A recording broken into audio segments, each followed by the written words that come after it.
السلام علیکم ورحمۃ اللہ وبرکاتہ۔ ناظرین، آپ کے خدمت میں پھر ایک نئے ویڈیو کے ساتھ حاضر ہوا ہوں۔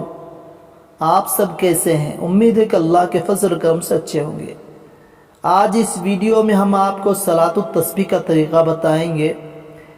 اس نماز کے پڑھنے کا طریقہ جو حضرت عبداللہ بن مبارک سے ترمذی شریف میں مذکور ہے کہ تکبیر تحریمہ کے بعد ثنا یعنی سبحانک اللہم وبحمدک وتبارک اسمک وتعالی جدک ولا الہ غیرک پڑھے، پھر کلمات تسبیح یعنی سبحان اللہ والحمد للہ ولا الہ الا اللہ واللہ اکبر 15 مرتبہ پڑھے، پھر حسب دستور اعوذ باللہ و بسم اللہ اور الحمدللہ شریف اور سورہ پڑھے، پھر قیام میں ہی یعنی سورہ کے بعد رکوع میں جانے سے پہلے وہی کلمات 10 مرتبہ پڑھے، پھر رکوع کرے اور رکوع کی تسبیح بعد وہی کلمات 10 بار کہے، پھر رکوع سے اٹھ کر قوما میں سمع اللہ لمن حمدہ ربنا لک الحمد کے بعد 10 بار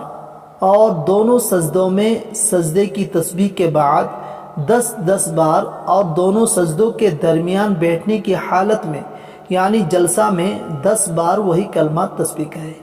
اسی طرح ہر رکعت میں الحمدللہ سے پہلے 15 مرتبہ اور سورہ ملانے کے بعد رکوع میں جانے سے پہلے قیام ہی میں 10 مرتبہ اور رکوع و قوما اور دونوں سجدوں میں اور دونوں سجدوں کے درمیان جلسے میں 10 بار وہی کلمات کہے۔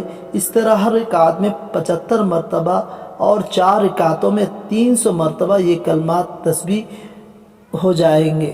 صلاۃ التسبیح میں تسبیحات کو ہاتھوں سے شمار کرنا درست نہیں ہے، اور اگر یاد نہ رہتا ہے تو انگلیوں کو حرکت دیے بغیر محض دبا کر یاد رکھا جا سکتا ہے۔ مکروہ وقت کے علاوہ ہر وقت پڑھی جا سکتی ہے۔ اگر اس ویڈیو کو اچھا لگے تو زیادہ سے زیادہ شیئر کریں، اور میرے چینل میں اگر نئے ہو تو چینل کو سبسکرائب کریں۔ السلام علیکم ورحمۃ اللہ وبرکاتہ۔